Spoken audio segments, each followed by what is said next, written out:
আজকে একটি বিষয়ভিত্তিক আলোচনা। যেহেতু সামনে এই কয়েকদিনের ভেতরে আসছে উযহিয়া, কোরবানি সম্পর্কে অনেক মাসাইল রয়েছে। যদি বিস্তারিত আলোচনা করা যায় তো অনেকগুলি পর্বের প্রয়োজন রয়েছে, একদিন দুই দিনে হয়তো হবে না।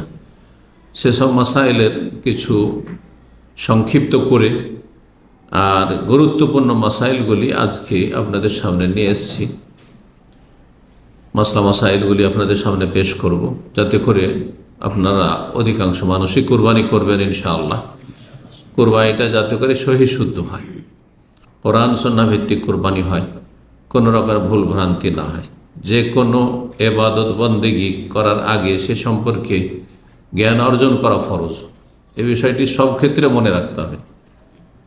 নামাজ পড়ার আগে নামাজ শিক্ষা ফরজ, রোজা রাখার আগে রোজা শিক্ষা ফরজ, জাকাত দেওয়ার আগে জাকাত শিক্ষা ফরজ, কোরবানি করার আগে কোরবানি শিক্ষা ফরজ। এই কথাটি অনেকের মনে থাকে না।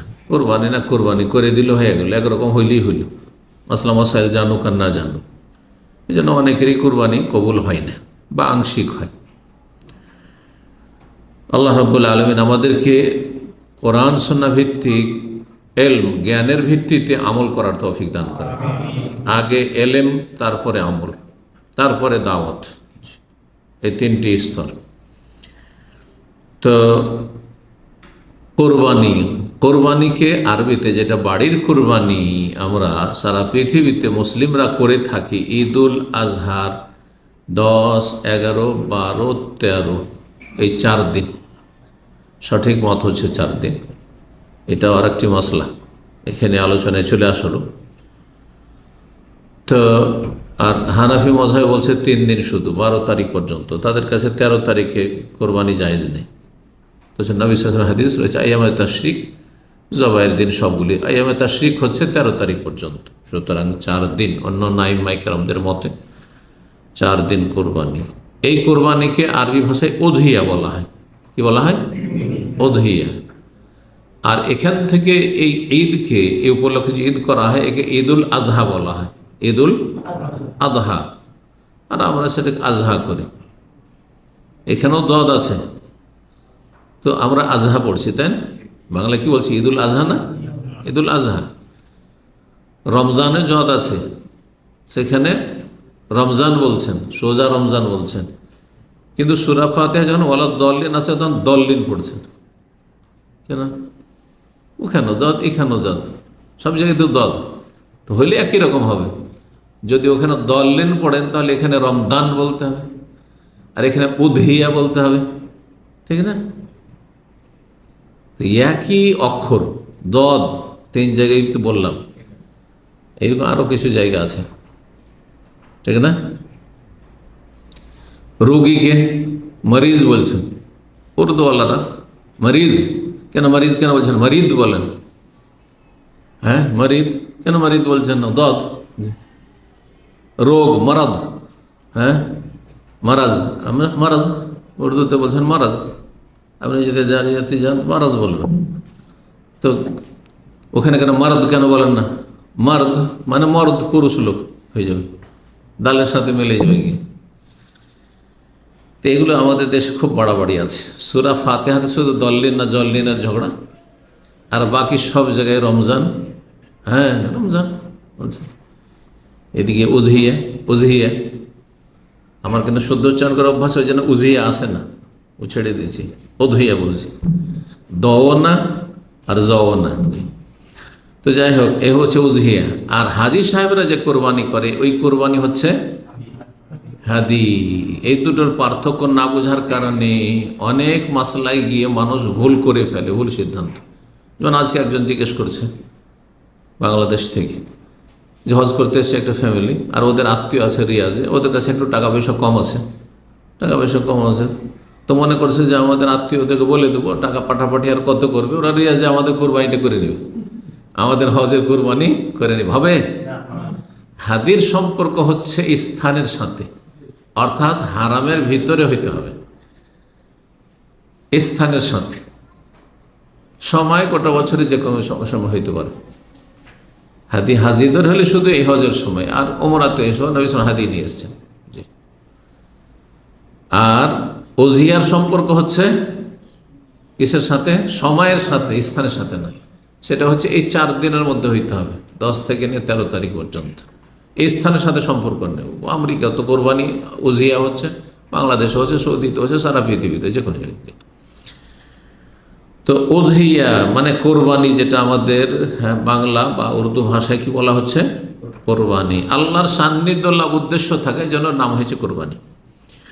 এই কোরবানির কথা আল্লাহ রাব্বুল আলামিন কোরআনে বর্ণনা করেছে, সেটা হাদির কোরবানি হোক হাজিদের, অথবা উযহিয়ার কোরবানি হোক, দুটোকে শামিল। সূরা হজের আয়াত নম্বর 28, আয়াত নম্বর 34 সূরা হজের, এইরকমই আয়াত নম্বর 36, 37, এই আয়াতগুলি সবগুলি এই কোরবানি সংক্রান্ত।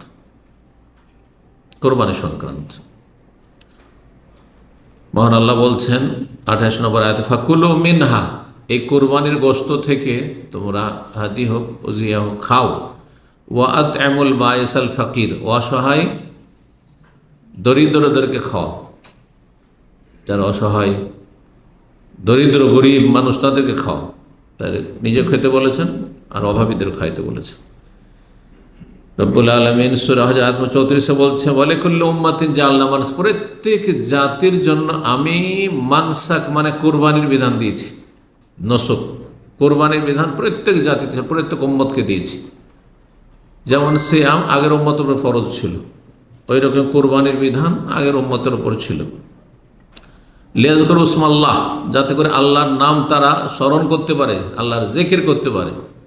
আল্লাহর নাম জিকির আল্লাহর ইবাদত, বিসমিল্লাহ বলে জবাই করা। আলা মা রাযাকাহুম, যা তাদেরকে আমি দান করেছি, মিন বাহিমাতিল আনাম, গবাদি পশু থেকে। এই জন্য কোরবানি একটি মাসলা হচ্ছে, কোরবানি হবে গবাদি পশু থেকে, গৃহপালিত পশু। আর সেগুলি হচ্ছে শুধুমাত্র কি? শুধুমাত্র উট আর গরু আর তারপরে হচ্ছে গানাম। ওর মধ্যে যতগুলি ক্যাটাগরি আছে, গরু যত রকমের হোক না কেন। আর গরুর একটা ধরন মহিষ, সুতরাং মহিষের কোরবানি যায়, যদিও মাসলাতে কেউ কেউ ইখতিলাফ করেছে, কেউ যেন মহিষ চলবে না, কিন্তু মহিষও এক ধরনের গরু। বিশেষ করে যেসব দেশে গরু নিষিদ্ধ, যেমন ভারতে অনেক স্টেটে, শুধু ইউপি না, অনেকগুলি স্টেটে প্রদেশে ভারতে নিষেধ আছে। 28টা স্টেটের মধ্যে অধিকাংশগুলিতে নিষিদ্ধ আছে। তো পশ্চিমবঙ্গে আলহামদুলিল্লাহ এখনও বৈধতা আছে। কলকাতা গেলে আপনি মুসলিম হোটেলগুলিতে গরুর গোশত দিয়ে ভাত খেতে পাবেন, কিন্তু এটা আপনার অবগতি যেন অনেকে জান, যেহেতু কলকাতা, তাই না? অনেকে জানা নেই। ভারতের অন্য কোনো শহরে আপনি হোটেলে গরুর গোশত পাবেন না, কোনো শহরে পাবেন না। আমার জানা মতো দক্ষিণ ভারতে এক একটা শহর থাকতে পারে শুনেছি, কিন্তু কলকাতায় আছে। কলকাতা ছাড়া পশ্চিমবঙ্গের কোনো শহরে পাবেন না, কোনো জায়গায় পাবেন না গরুর গোশত দিয়ে। সে কেউ গোপনে খাচ্ছে, শুধু তো ওটা তো আর বৈধতা নেই, কিন্তু এটা ইংরেজ আমল থেকে আইন করা আছে যে মুসলিম হোটেলে তারা গরু রাখতে পারবে। এই জন্য যেসব মুসলিম হোটেলগুলি কলকাতাতে আছে আর গরুর গোশত পাবেন না, ওতে লেখা আছে, স্টিকার লাগানো আছে, নো বিফ। একসময় আমরা গেছি যৌবনকালে কলকাতা, তো নো বিফ, গরুর গোশত খেতে যাবো, তো দেখছি নো বিফ লেখা আছে, গরুর গোশত নেই, চলো অন্য হোটেল যাই। তো যাই হোক, প্রত্যেক উম্মতকে আল্লাহ কি দিয়েছেন? কোরবানির বিধান দিয়েছেন। আর এই কোরবানি হবে গবাদি পশু থেকে, বাহিমাতুল আনাম, উট, যে কোনো রকমের উট হোক না কেন, উট হরি হল, আর নর মাদি যাই হোক, গরু যে কোনো গরু, পশ্চিমা গরু, পূর্বের গরু, অস্ট্রেলিয়ান গরু, যে কোনো গরু হোক না কেন। গানামের মধ্যে সামিল হচ্ছে দুম্বা দুম্বি, ভেড়া ভেড়ি, মেষ যেগুলো, আর বকরা বকরি, সব সামিল। জি, এতে সবচাইতে উত্তম কোরবানি উট। এই জন্য আল্লাহ বিশেষ করে উটের কথা অলবদ না যায়, আল্লাহ মিন শাআইরিল্লাহ, আল্লাহ নিদর্শন বলে আল্লাহ রাব্বুল আলামিন বর্ণনা করেছেন। জি, এই আয়াতের শেষে বলছেন, আয়াত নম্বর 36 সূরা হজের, ফাকুলু মিনহা, তোমরা নিজেরাও খাও। তার উত্তম হচ্ছে কোরবানি করে নিজে কিছুটা খাওয়া।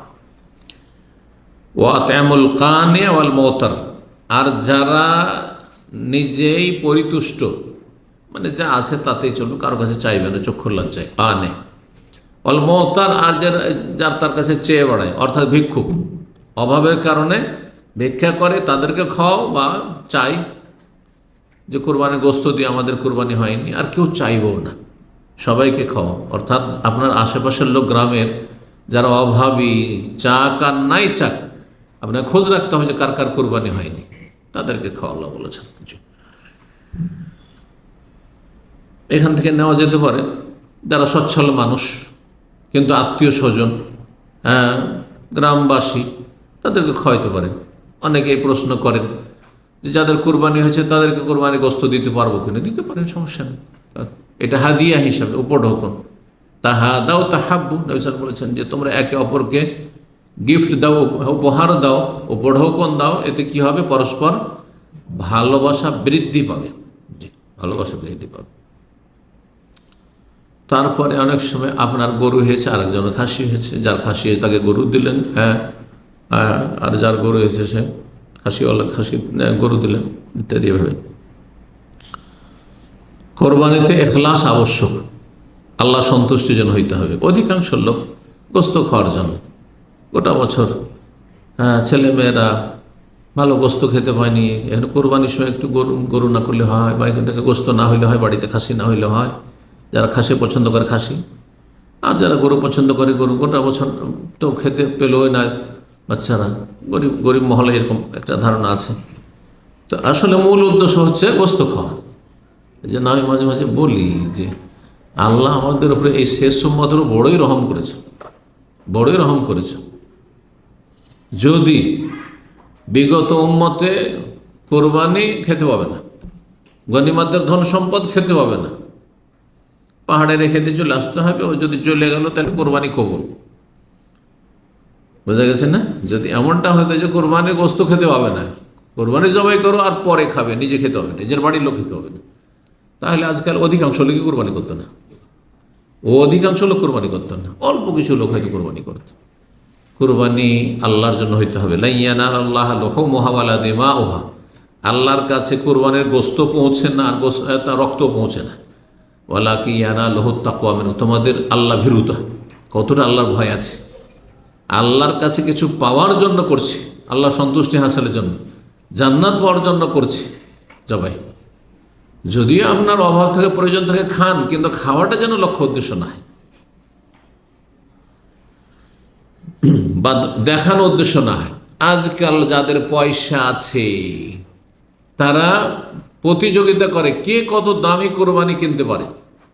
ও যদি 1 লক্ষ কেন, আমি 1.5 লক্ষের, বরং কোটি টাকা পৌঁছে দিচ্ছে। এদের কোরবানি নয়, এদের মধ্যে এখলাস নেই। এরা মানুষকে দেখানোর জন্য করছে। এরা তাকওয়ার ভিত্তিতে আর এখলাসের ভিত্তিতে কোরবানি করে না। যে আমলে এখলাস নেই, তাকওয়া নেই, সে আমলে কোনো নেকি পাবে না, নেকি পাবে না। ইন্নামাল আমালু বিন্নিয়াত, মানুষের আমল নির্ভরশীল নিয়তের উপর। লোক দেখানো কাজ, খ্যাতি সোশ্যাল মিডিয়াতে অথবা এলাকায় দাপট যে আমি এত টাকার কোরবানি করতে পেরেছি। এই প্রতিযোগিতা ব্যাপক আকার, মারাত্মক আকার ধারণ করেছে, বিশেষ করে বাংলাদেশে মারাত্মক আকার ধারণ করেছে। আল্লাহ হেফাজত করুক, আখেরাতমুখী করুক এসব লোকদেরকে, আমাদের সকলকে। কোরবানি শরীয়তের একটি স্বীকৃত সুসাব্যস্ত বিধান, এতে কোনো সন্দেহ নেই। হুকুম যাই হোক না কেন, ফরজ হোক আর সুন্নাত হোক, কিন্তু এটি সুসাব্যস্ত। কোরবানি অস্বীকার করার কোনো সুযোগ নেই।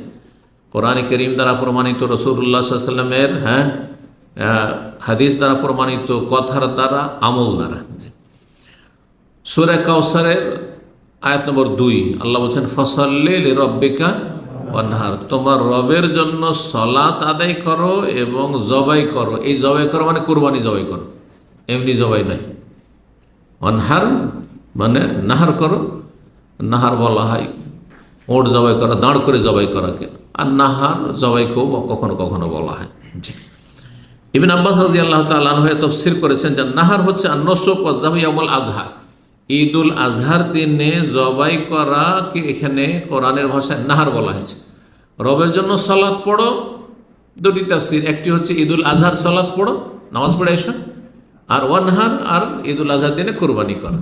তাহলে এই আয়াত ঈদুল আজহা সম্পর্কে নাযিল হয়েছে। আর এক দল বলছেন যে এটি শুধু ঈদের সালাতকে শামিল না, বরং ফরজ সুন্নত সালাতকে শামিল। ফসল্লি লিরাব্বিকা, তৌহিদ এবং ইখলাসের আল্লাহ শিক্ষা দিয়েছেন, তাগিদ করেছেন। তোমার সালাত নামাজ হবে কার জন্য? আল্লাহর জন্য, কারো ভয়ে নয়, কাউকে দেখানোর জন্য না। মেহমান এসছে, নামাজি হয়ে গেছে। হ্যাঁ, বাপ মা মরেছে, নামাজি হয়ে গেছে। হ্যাঁ, বাড়িতে একজন আলেম এসছেন, নামাজি হয়ে গেছে।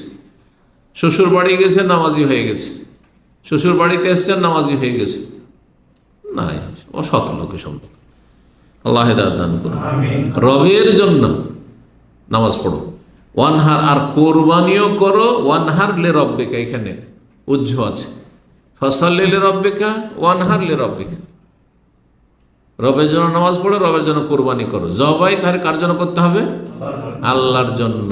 সুতরাং যেমন অমুসলিমদের কোন আস্তানাতে জবাই করা শিরক কুফর সবচেয়ে বড় অপরাধ, তেমনি মাজারে খাসি মোরগ জবাই করা সবচেয়ে বড় অপরাধ, শিরক কুফর। তারপরে ইসলাম আর টিকে না, মোরতাদ হয়ে যায়। যারা জন্মসূত্রে মুসলিম আর মাজারে খাসি মোরগ নিয়ে গেল, জবাই করলো, সে মোরতাদ হয়ে গেল, ইসলাম থেকে বহিষ্কৃত। ইসলামে তার সামান্য কোনো অংশ নেই। জি, গায়ের জোরে ইসলামে থাকা যায় না, আকীদা আমলের মাধ্যমে থাকতে হবে ইসলামে। তো কোরআনের আয়াত দ্বারা কোরবানি প্রমাণিত। এই আয়াত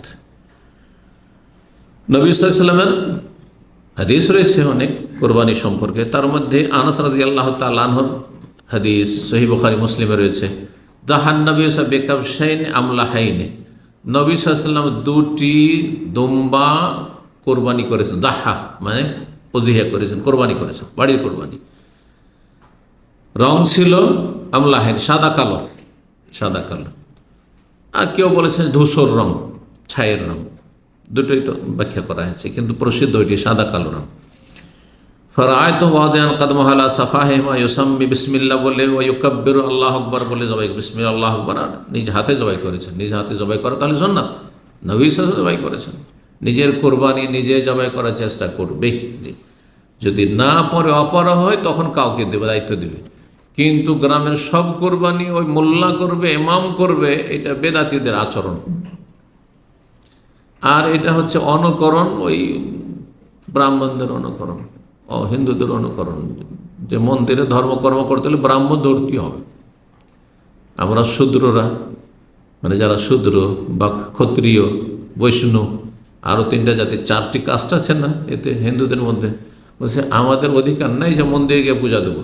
কী করতে হবে? ব্রাহ্মণের মাধ্যমে পুজো পাঠ পৌঁছাইতে হবে। জি, মন্দিরে। এই ধারণা থেকে মনে হয় এইরকমই ধর্মকর্ম আমাদের দেশে। সুফিজমের তো মিল আছে না, পীর মুরিদের যে ধর্ম, আর আপনার হিন্দুইজমেও মিল আছে। জি, যেমন সুফিজমের মিল আছে শিয়া রাফিজিদের আকীদা আমলের সাথে, খুব সিমিলারিটি আছে, খুব মিল আছে। আল্লাহ হেফাজত করুন। এখন আমরা মাসলায় আলোচনা আসবো, যদিও কয়েকটি মাসলা আলোচনা করেছি, কিন্তু আমার পয়েন্টে মাত্র দ্বিতীয় পয়েন্টে আসলাম একটা পয়েন্ট আলোচনা করে। কোরবানি শরীয়তে সর্বস্বীকৃত সাব্যস্ত। আর 2 নম্বর, কোরবানির বিধান কি, ফরজ, ওয়াজিব না সুন্নাত? হ্যাঁ, কে বলবে? ওয়াজিব। হ্যাঁ, সুন্নাতে মুআক্কাদা। মাশাআল্লাহ। একজন আবু হানিফা আর একজন হচ্ছে শাফি মালিক আহমদের। তো দুটো মত রয়েছে। অধিকাংশ ওলামারা বলছেন যে আন্নাহা সুন্নাতুল মুআক্কাদা, সুন্নাত কিন্তু মুআক্কাদা। নবী সাল্লাল্লাহু আলাইহি ওয়াসাল্লাম 10 বছর থেকে যেন মদিনা প্রতি বছর বাড়ির কোরবানি করেছেন। আকামা রাসূলুল্লাহ বিল মাদিনাতি 10 সিনিন ইউযাহি, প্রতি বছর কোরবানি করেছেন। যে সামর্থ্যবান সে কোরবানি করে, সুন্নাতে মুআক্কাদা। আর একটি হাদিস নবী সাল্লাল্লাহু আলাইহি ওয়াসাল্লাম বলছেন, ইজা দাখালাতিল আশর, যখন জিলহজ মাসের 10 দিন শুরু হবে, ওয়া আরাদা আহাদুকুম আন ইউযাহিয়া, তোমাদের কেউ কোরবানি করতে ইচ্ছুক, তাহলে বোঝাল ইচ্ছুক হলে, ওয়াজিব ফরজ নাই। ওয়াজিব ফরজ হলে ইচ্ছুক বলার অধিকার নেই, বলা যাবে? কেউ যদি তোমাদের নামাজ পড়তে ইচ্ছুক হয়, বলা যাবে নাকি? নামাজ ফরজ পড়তেই হবে, ঠিক না? তো নবী সাল্লাল্লাহু আলাইহি ওয়াসাল্লাম বলছেন যখন জিলহজ মাসের 10 দিন শুরু হবে আর কেউ যদি কুরবানি করতে ইচ্ছুক হয়, মনস্থ করে, ফালাইয়ামাস্তামিন শারি বাসারি বাসারি হিসায়ান, তাহলে নিজের পশম, চুল এবং চামড়া এসব থেকে কোনো কিছু স্পর্শ করবে না, কাটবে না। অন্য রেওয়ায়েত হচ্ছে আজফারি, নখ কাটবে না, মানে অপ্রয়োজনীয় যেগুলো শরীর সেগুলো কাটবে না। যেটা প্রয়োজনীয় রাখা জরুরি সেটা কাটা কোনো সময় জায়েজ নয়, হারাম। যেমন দাড়ি। সহিহ মুসলিম 5232 নম্বর হাদিস। এইটি কিসের দলিল? যে কোরবানির সুন্নাত ওয়াজিব নয়, কারণ নবী সাল্লাল্লাহু আলাইহি ওয়াসাল্লাম বলছেন ইচ্ছা যদি কারো থাকে। তারপর আবু বকর, ওমর রাদিয়াল্লাহু তাআলা আনহু থেকে সহিহ সূত্রে প্রমাণিত যে তারা কখনো কখনো কোরবানি করতেন না, কোনো কোনো বছর কোরবানি করতেন না। কি জন্য? মাখাফাত ইয়াতাকাদান নাস আন্নাহু ওয়াজিব, এই আশঙ্কায় যে লোকেরা যেন এটাকে ওয়াজিব না মনে করে নেয়, ওয়াজিব ফরজ না মনে করে, সেই জন্য তারা কোরবানি ছেড়ে দিতেন মাঝে মধ্যে, শিক্ষা দেওয়ার জন্য মানুষকে। কারণ একটা কাজ যদি নিয়মিত আদায় করেন তো মানুষ মনে করবে যে এটা ফরজ, এটা ফরজ। দ্বিতীয় মত হচ্ছে ইমাম আবু হানিফা এবং ইমাম আউজাইর, তারা বলছেন যে সামর্থ্যবান ব্যক্তির জন্য কোরবানি ওয়াজিব, আন্নাহা ওয়াজিবাতুন আলাল কাদিরি, যে আর্থিক দিক থেকে সামর্থ্যবান, যে কোরবানি করা, খেয়ে দিয়ে সংসার চালিয়ে কোরবানি করার পয়সা আছে এই মাসে, তাহলে তার জন্য কোরবানি করা ওয়াজিব। এই মতটি সালাফি ওলামাদের মধ্যে সৌদি আরবের বিখ্যাত, বরং বিশ্বের যে 3 জন অন্যতম আলেম তার একজন, ইমাম মোহাম্মদ বিন সালেহ উসাইমিন রাহিমাহুল্লাহ এটিকে প্রাধান্য দিয়েছেন, বলেছেন যে কোরবানি করা ওয়াজিব, কোরবানি করা ওয়াজিব তিনি বলছেন। কিন্তু শাইখ বিন বাজ, আলবানী তারা ওয়াজিব বলেন। তাহলে মাসলা ইখতিলাফ রয়েছে। সঠিক মত এই ক্ষেত্রে তাদের দলিল, তাদের একটি দলিল ইবনে মাজায় রয়েছে, মুসনাদ আহমদে রয়েছে, কিন্তু হাদিসটি মারফু, নবী সাল্লাল্লাহু আলাইহি ওয়াসাল্লাম থেকে সহিহ সূত্রে প্রমাণিত না, বরং মওকুফ, মানে সাহাবীর উক্তি।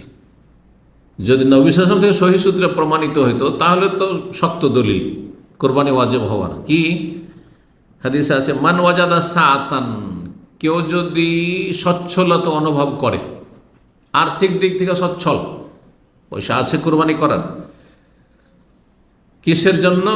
লাই ইউদাহি, কোরবানি করার জন্য। ফালাম ইউদাহি, কিন্তু সে কোরবানি, অথচ কোরবানি করলো না, কোরবানি করতে পারবে তারপর কোরবানি করলো না। ফালা ইয়াকরবান্না মুসাল্লানা, তাহলে আমাদের ঈদগাহের কাছে যেন না আসে, আমাদের ঈদগাহের কাছে ঈদ পড়তে না আসে, তার মানে কোরবানি করা ওয়াজিব তাহলে। কিন্তু হাদিসটা যেমনটা বললাম যে হাদিস নবী সাল্লাল্লাহু আলাইহি ওয়াসাল্লাম থেকে প্রমাণিত নয়, বরং এটি সাহাবীর উক্তি। এই জন্য এই মতের দলিল তাহলে অত শক্তিশালী নয়। তারপরে ওলামারা বলছেন যে সঠিক মত হচ্ছে সুন্নাতে মুআক্কাদা, কারণ যারা ওয়াজিব বলেছে হয় দলিলগুলি জয়ীফ, আর না হলে নবী সাল্লাল্লাহু আলাইহি ওয়াসাল্লাম করেছেন, এইটা দিয়ে ওয়াজিব করা যায় না, ওয়াজিব সাব্যস্ত করা যায় না। জি, তবে যেই ব্যক্তি সামর্থ্যবান করতে পারবে তার জন্য এর গুরুত্বপূর্ণ একটি সুন্নত ছাড়া উচিত নয়, উচিত নয়। এতে অনেক নেকি, এক তো আল্লাহর ইবাদতবন্দি হইল, রক্ত প্রবাহিত করার মাধ্যমে, পশু জবাই করার মাধ্যমে, আল্লাহর জিকির, আল্লাহর নাম উচ্চারণ করা হলো, এটি আল্লাহর ইবাদত। তারপরে ছেলে মেয়েদেরকে নিয়ে একটু আনন্দ ফুর্তি করে খাওয়া হলো, এটাও মানুষকে খুশি করা, নিজের পরিবার, স্ত্রী, ছেলে মেয়েকে খুশি করে, এটাও নেকির কাজ। তারপরে এই ওসিলাতে গ্রামের অভাবী বা আত্মীয় স্বজন তাদেরকে গোস্ত খাওয়ানো হলো, এর মাধ্যমে মানুষের সাথে সম্প্রীতি, ভালোবাসা বাড়লো। তো বহুমুখী উপকারিতা রয়েছে, কোরবানিতে রয়েছে, যেসব হিকমতগুলি বর্ণনা করা হয়েছে। কোরবানি প্রতিটি পরিবারের জন্য শরীয়ত সম্মত, প্রতিটি পরিবারের পক্ষ থেকে কমপক্ষে একটি করে কোরবানি হবে, একটি করে কোরবানি সুন্নাতে মুআক্কাদা। আর যারা বলেছেন ওয়াজিব তো ওয়াজিব। হাদিস এই মর্মে, যদিও হাদিসটি দুর্বল কিন্তু প্রসিদ্ধ হাদিস, ইন্না আলা আহলে কুল্লে বাইতিন, ইন্না আলা আহলে কুল্লে বাইতিন ফি কুল্লে আমিন উদহিয়া, শোনো প্রত্যেক পরিবারের পক্ষ থেকে প্রতি বছর একটি করে কোরবানি রয়েছে, প্রত্যেক পরিবারের পক্ষ থেকে। তাহলে একটি কোরবানি একটি পরিবারের পক্ষ থেকে যথেষ্ট। এই নয় যে একটা খাসি দিবেন, বলছে এটা এবছর আমার দিলাম, আর গত বছর দিয়েছি আমার স্ত্রীর পক্ষ থেকে, হ্যাঁ, এবার আমার বড় ছেলের পক্ষ থেকে, তো আমার মেজো ছেলের মধ্যে ওই মেয়ের পক্ষ থেকে, এটা হানাফিরা করে কিন্তু না। একটি পশু একজন এবং তার পরিবারের সদস্য বলাও মেয়ে অলমারা বলছে 100 জনও যদি থাকে, ধরেন একজনের 4টা স্ত্রী আর ছেলে মেয়ে সব নিয়ে, এমনকি বৃদ্ধ বাবা মা যাদের আয় উপার্জন নেই, তার একসাথে খাওয়া দাওয়া করে 100 জনও যদি হয়, তো একটি পশু যথেষ্ট, একটি কোরবানি যথেষ্ট। সর্বনিম্ন তার সুন্নাতে মুআক্কাদা আদায় হয়ে গেছে। অতিরিক্ত যদি করে নফল, 2টা 4টা 5টা যদি করে সেটা নফল কাজ, মুস্তাহাব।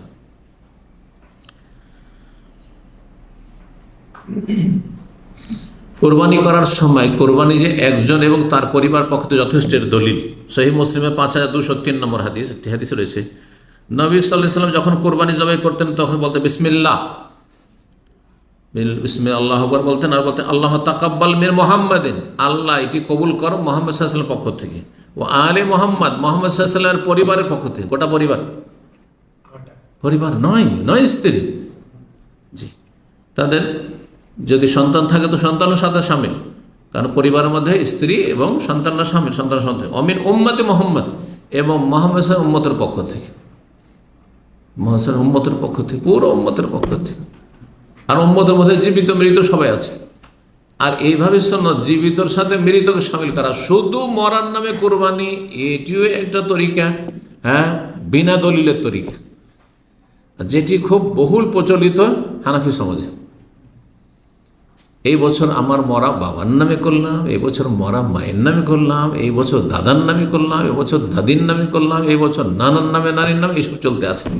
কোনো প্রমাণ নেই, একটিও প্রমাণ নেই যে একটা গোটা ভাগ অথবা একটা গোটা খাসি বা উট নবী সাল্লাল্লাহু আলাইহি ওয়াসাল্লাম সাহাবীরা মৃতের নামে করেছেন, কোনো প্রমাণ নেই। তাহলে সুন্নত নাই, জায়েজ কিনা ইখতিলাফ আছে। একদল বলছেন না জায়েজ নাই,